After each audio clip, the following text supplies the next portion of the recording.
दोस्तों नमस्कार और स्टडी विद ज्ञान प्रकाश में आप सभी का हार्दिक स्वागत है। उत्तर प्रदेश लोक सेवा आयोग की ओर से एक बहुत ही ज़रूरी नोटिफिकेशन जारी किया गया है और इसमें ये कहा गया है कि एक परीक्षा हुई थी प्रवक्ता राजकीय इंटर कॉलेज यानी कि प्रवक्ता जीआईसी पुरुष महिला के लिए।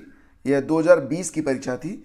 तो उसमें कुछ ऐसे भी अभ्यर्थी हैं जिन्होंने इस परीक्षा को पास किया था, लेकिन बाद में उन्होंने अपना डॉक्यूमेंट वेरिफिकेशन नहीं करवाया, या यूँ कहिए कि उनको इस परीक्षा से कोई भी वास्ता नहीं रह गया था। तो ऐसे अभ्यर्थियों के लिए आयोग की ओर से एक नोटिस जारी हुई थी कि एक बार वो अपना अभ्यर्थन यानी कि कैंडिडेचर निरस्त करने के लिए, ताकि जो वेटिंग लिस्ट में हैं उनको वो जॉब मिल सके, इसके लिए एक ईमेल के माध्यम से जानकारी मांगी गई थी। ये ईमेल आईडी है notint4gic2020@gmail.com। इस पर आवश्यक सूचना प्रेषित करनी थी, लेकिन यहाँ पर कुछ त्रुटियां हैं जिसकी वजह से यानी कि बहुत सारे लोगों ने अपना अभ्यर्थन कैंडिडेचर निरस्त करने के लिए ईमेल किया भी था, लेकिन उसमें कुछ ज़रूरी जानकारी मिसिंग थी, जिसकी वजह से उनका जो कैंडिडेचर है वो निरस्त नहीं हो पा रहा है।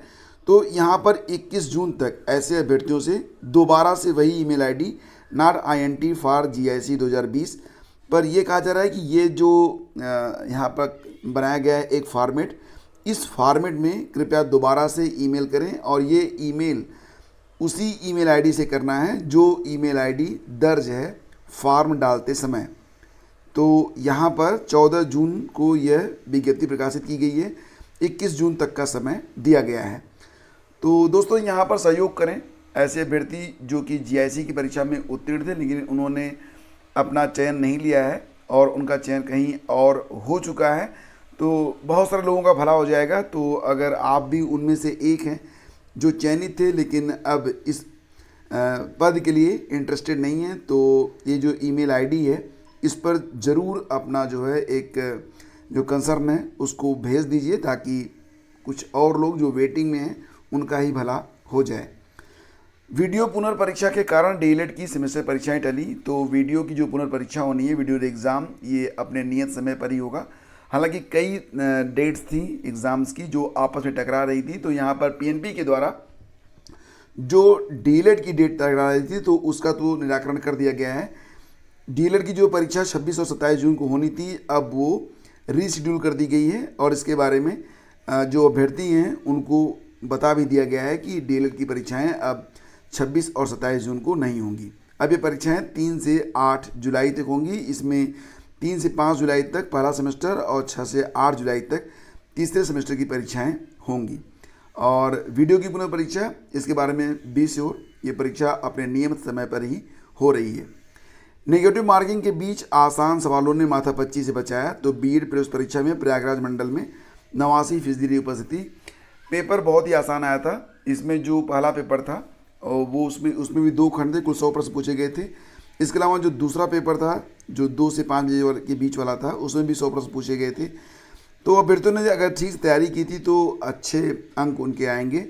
हालांकि जो पहला खंड था उसमें 50 प्रश्न समान अध्ययन के थे और 50 प्रश्न भाषा के थे। तो अगर मुझे ये प्रश्न आज कहीं से मौखिक रूप से या किसी भी प्रकार से उपलब्ध होते हैं तो मैं आपको इसके बारे में जानकारी देने का प्रयास करूँगा।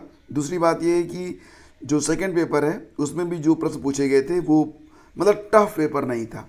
और बीएड के बारे में आप जानते ही हैं कि बीएड के बारे में अगर बहुत टफ पेपर बनेगा तो एडमिशन कैसे होगा। तो यह प्रवेश परीक्षा थी, इसमें सामान्य रूप से प्रश्न ही रखे गए थे।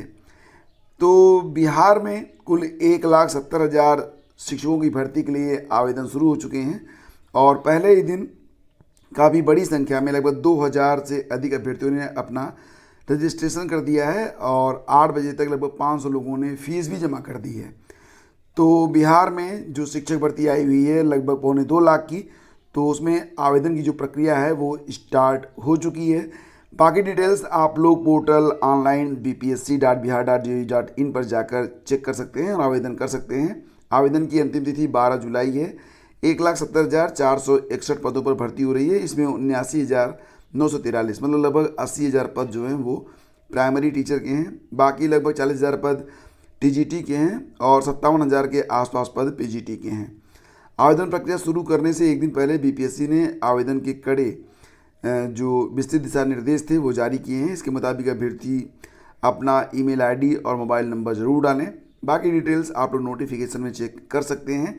वहीं पर हाई कोर्ट ने भारत में फेसबुक को बंद करने की चेतावनी दी है। मामला ये है कि कर्नाटक हाई कोर्ट ने फेसबुक को चेतावनी दी है कि अगर उसने पुलिस जांच में सहयोग नहीं किया तो भारत में उसका परिचालन बंद कर दिया जाएगा। दरअसल बेंगलुरु निवासी कविता ने अपनी शिकायत में कहा कि उसका पति शैलेश पिछले 25 सालों से सऊदी अरब में काम कर रहा है। उन्होंने भारत सरकार के CAA और NRC के समर्थन में एक पोस्ट डाली थी।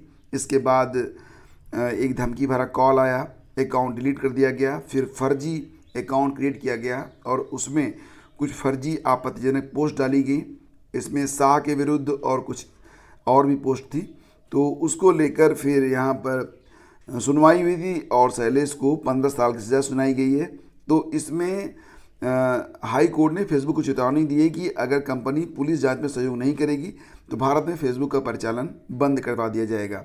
फिलहाल अब वही कहा गया ना कि विनय न मानत जल्द जड़ गए हो तीनों दिन बीत, तो बोले राम सकोप तब कि भय बिन होय न प्रीत। तो कभी कभी भय जरूरी होता है तभी काम होता है और अन्यथा नहीं होता है। तो फेसबुक भी अब फिलहाल अब इस पर तैयार हो गया है कि ठीक है भैया, हमारा फेसबुक बंद मत करना।